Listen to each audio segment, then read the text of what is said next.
Welcome to Nassau, Bahamas.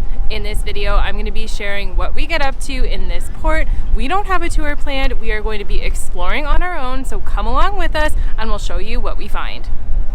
I'm Sarah and this is my husband Alan. We work 9-to-5s, but use our vacation time to cruise, visit resorts, check out new cities, camp, and find awesome food and breweries along the way. Stick around for videos on things to do, tours, and helpful travel tips. We arrived in Nassau early in the morning and were able to walk off the ship pretty quickly after breakfast. Here you can see the long lines of passengers waiting to get to their tours, but we had other plans.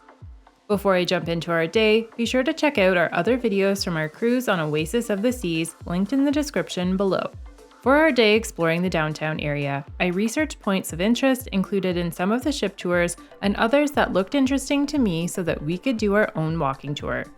In hindsight, I probably would have done more Google Street Views of our walk because some of the areas didn't feel the safest, but everyone we encountered seemed friendly and we made it to our first stop without getting lost. Okay, good morning. Take a look right there. This is called the Queen Staircase. All of this was one solid rock here. What happened? Took 600 slaves from West Africa, 16 years. Our first stop of the day was the Queen Staircase, and there was a gentleman there who was giving us more history about it. It was very cool, very steep. We didn't go down it. We're looking now for our second stop, which is Fort Fincastle. We decided to check out Fort Fincastle before going down the Queen Staircase, since we were already at the top. Along the way in, there were vendors selling different souvenirs, and we saw a few tours from the ship that were getting ready to leave. So when we arrived, we basically had the place to ourselves.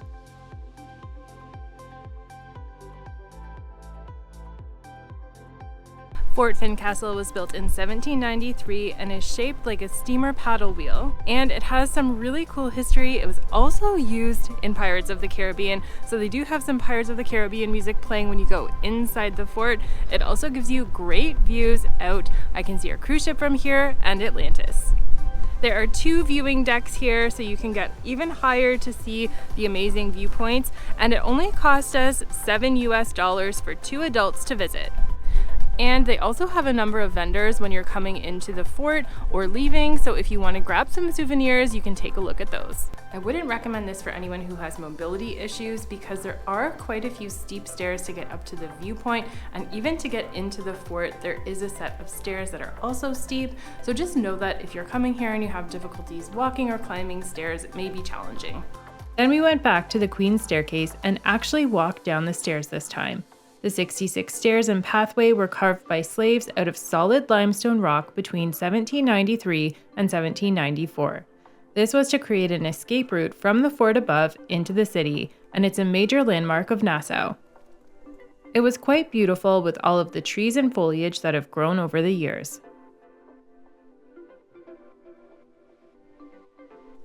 We were lucky, we pretty much had the whole Queen Staircase to ourselves, aside from the guide, and then one other person just came.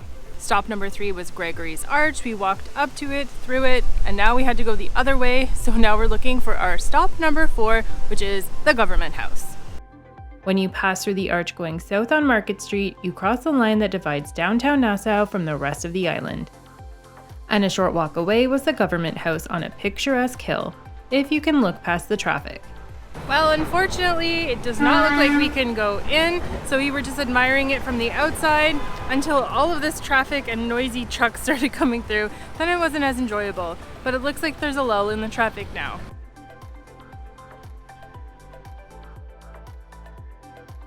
Then we continued on our walk to the Heritage Village, and our next stop was the Heritage Museum of the Bahamas. So online it says that the Heritage Museum is open, but we got there and we tried the doors and it is in fact not open. So that one was a bust. We're gonna maybe just walk down the Umbrella Street now and see what else is in this area before we head on to the next stop. The Great Cliff Heritage Village is a pretty area with shops, places to eat, and is a popular tourist destination. We enjoyed walking around and taking photos, and we're happy that there weren't any tours here during our visit because it would have seemed very crowded.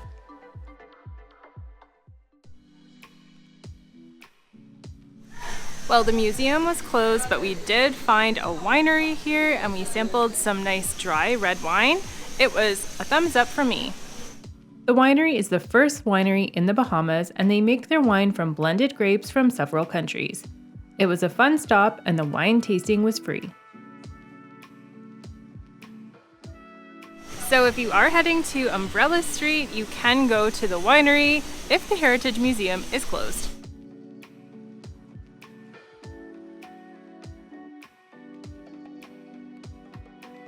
A stop that wasn't on our list, but we are adding impromptu, is the National Art Gallery of the Bahamas. The gallery is open Tuesday to Sunday and cost us $10 per person. Children under 12 are free. It's located in the historic Villa Doyle, which is a colonial-era home from 1860. The art inside shows Bahamian history and culture, and there are both permanent and changing exhibits.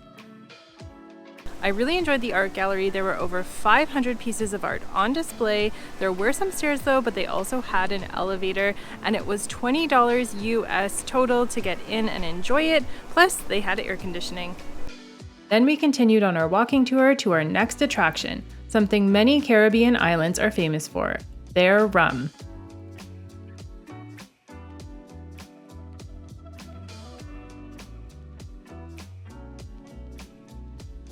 We are now at John Watling's Distillery, and we are here by ourselves obviously, so we're not sure if we're able to do a tour or not, but we're heading over to check it out.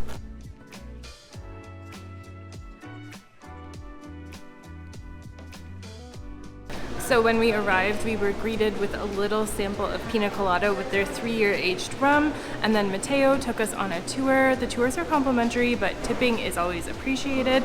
Now we are in the gift shop area where you can actually buy rum or get your rum sampling or drinks here you can purchase, so we're gonna go sample some rum.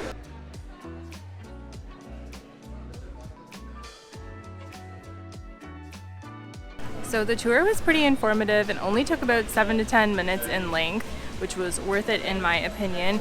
And we beat a big tour from the ship, so we were able to go in. We almost had the place to ourselves. There's only a handful of other people there, and now we've got our flight of 4 that we're going to sample. The tray that it's given to us in is color coded, and then they give you a little brochure so you know which one you are drinking. All right, so we've got the yellow here. That's the pale rum, aged 2 to 3 years. The red is the amber rum, aged 3 years. The darker blue is the Buena Vista rum, aged 5 years. And the lighter blue here is the Paradise rum, aged 4 to 6 years. And the one we didn't get is the pot stilled single barrel, aged 6 years. That's the green. It cost us $15 for 4 samples. It says ½ ounce on the sign, but I'm pretty sure they poured us a little bit more. They were quite generous with the pours here.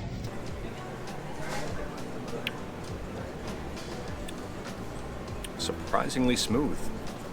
Very nice. This one has the aroma of toasted oak wood. It really does, actually.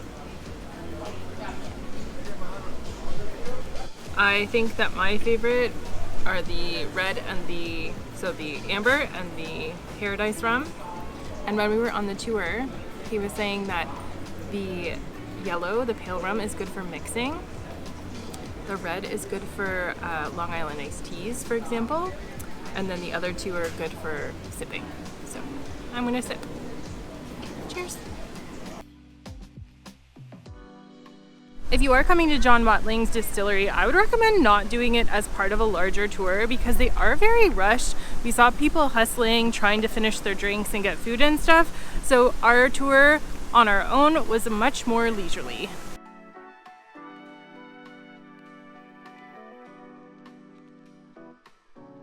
Next up is historic Fort Charlotte. We walked here from the distillery. It took us about 20 minutes. Some of them were main roads, some of them were not. It was kind of sus in some areas, but we made it here on foot. I would probably recommend taking a taxi if you can get one, because I think the taxi, like to drive, would only take about 5 minutes, and it could save you some time in the heat.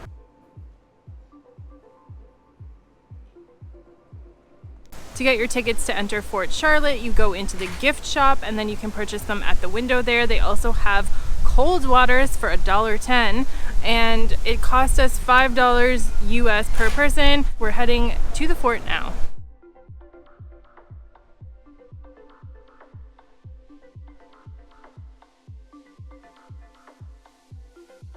So in Fort Charlotte, there are actually 3 forts that comprise the whole place. There's Fort Stanley, Fort Darcy, and Fort Charlotte. We are currently in Fort Stanley, looking into Fort Darcy. So we're going to explore around. They've got a whole bunch of cannons behind us, some signage so you know what you're looking at, and we pretty much have the whole place to ourselves again. These fortifications provided additional storage for munitions to help protect the port of Nassau.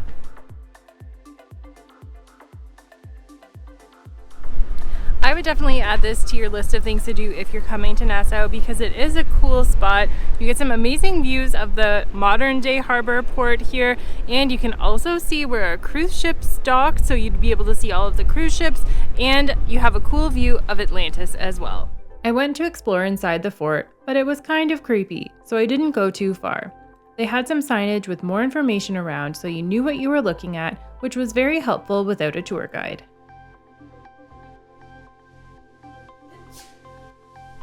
A few tips for you if you're coming to visit and you're not doing a tour. The first one is there aren't many sidewalks on all the roads. So sometimes there's a sidewalk and then it ends. Sometimes there's just no sidewalks and you're basically walking along the side of a busy road, which the locals seem to be doing. So we have been doing it as well and just staying to the side. But that's just something to note if you're coming here. There are sidewalks in some areas and some other areas they don't have them. The second thing to note is that you can use the US dollar here very easily, so we've been using a combination of cash or cards depending on where we were. And the third thing that you need to know is that they drive on the opposite side of the road here compared to North America. So if you're used to driving in the US or Canada, they drive on the other side here, so you have to make sure you're looking both ways before you cross the road to make sure that the cars aren't going to hit you. We started to make our way back toward the ship, and I had to stop at Junkanoo Beach. This is a popular beach area, but unfortunately, the weather was starting to turn by the time we got there. Along the beach, there are food stalls and restaurants if you're planning to spend some time here. Then we passed through a hotel zone with shops, restaurant, and some big-name hotels. Now, we didn't do the Pirates of Nassau Museum, but if it's something of interest to you, you can absolutely do that here. It's right along where you find all of the main touristy stuff like restaurants, bars, hotels, etc. Next up was the famous straw market. This is the place to go if you're looking for any sort of souvenirs because they have it all. Inside there are numerous booths and it's not too far from the port.